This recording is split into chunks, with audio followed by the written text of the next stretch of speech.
The Divine Comedy by Dante Alighieri. Inferno, Canto VIII.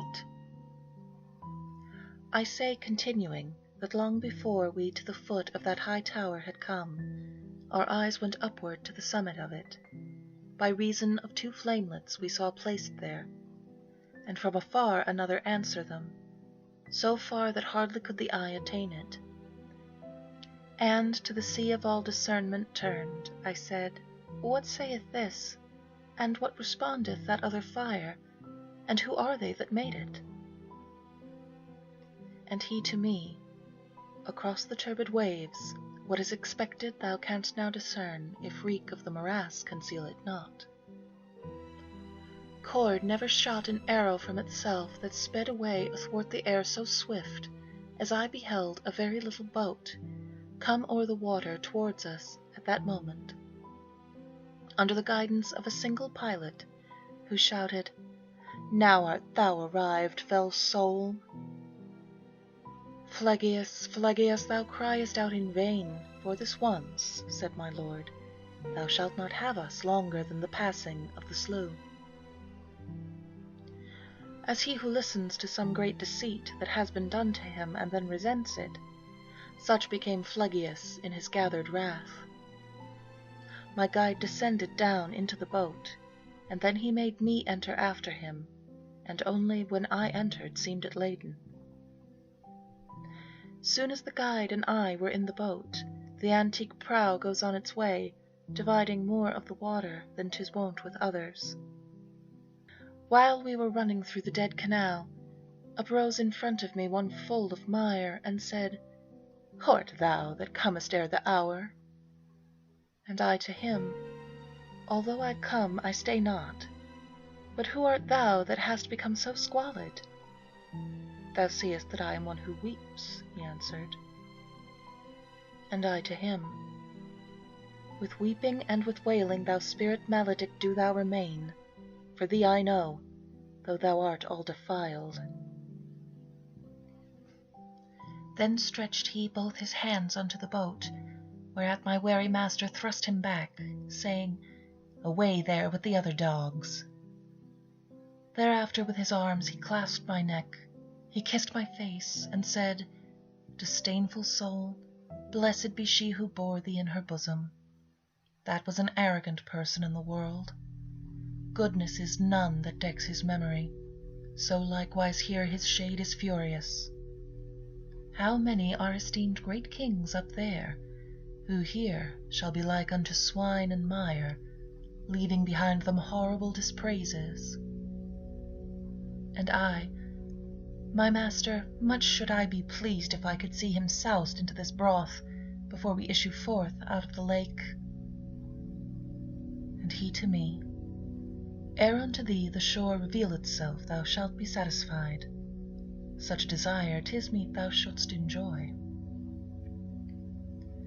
A little after that I saw such havoc made of him by the people of the mire that still I praise and thank my God for it. They all were shouting, At Filippo Argenti, and that exasperate spirit Florentine turned round upon himself with his own teeth. We left him there, and more of him I tell not. But on mine ears there smote a lamentation, whence forward I intent unbar mine eyes. And the good master said, Even now, my son, the city draweth near, whose name is Dis, with the grave citizens, with the great throng.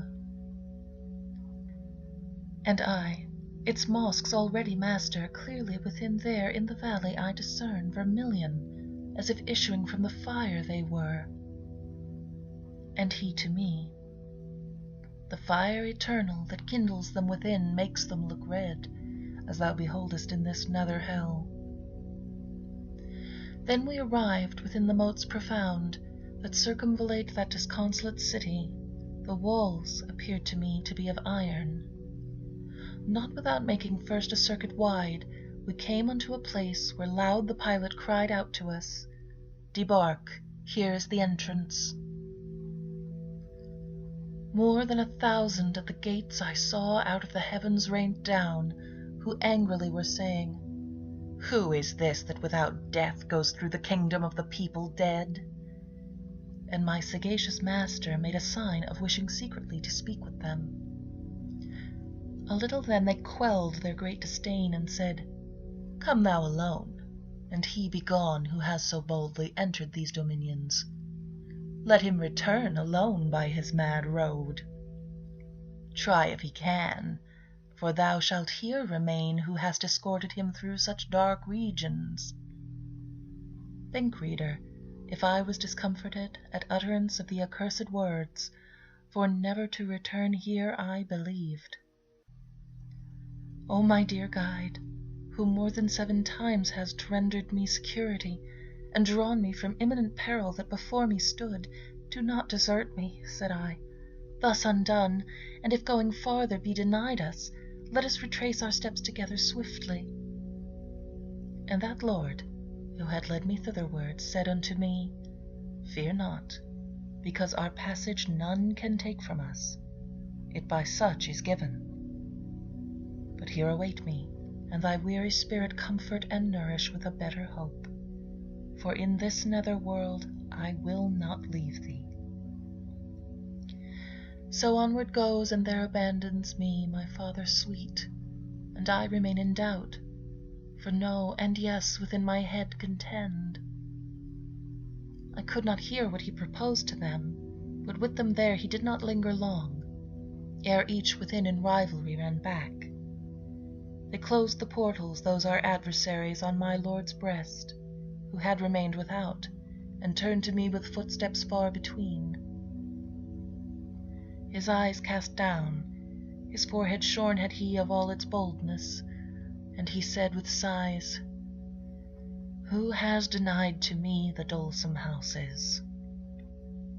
And unto me, Thou, because I am angry, fear not, for I will conquer in the trial, whatever for defence within be planned. This arrogance of theirs is nothing new, for once they used it at less secret gate, which finds itself without a fastening still. Or didst thou behold the dead inscription, and now this side of it descends the steep, passing across the circles without escort, one by whose means the city shall be opened.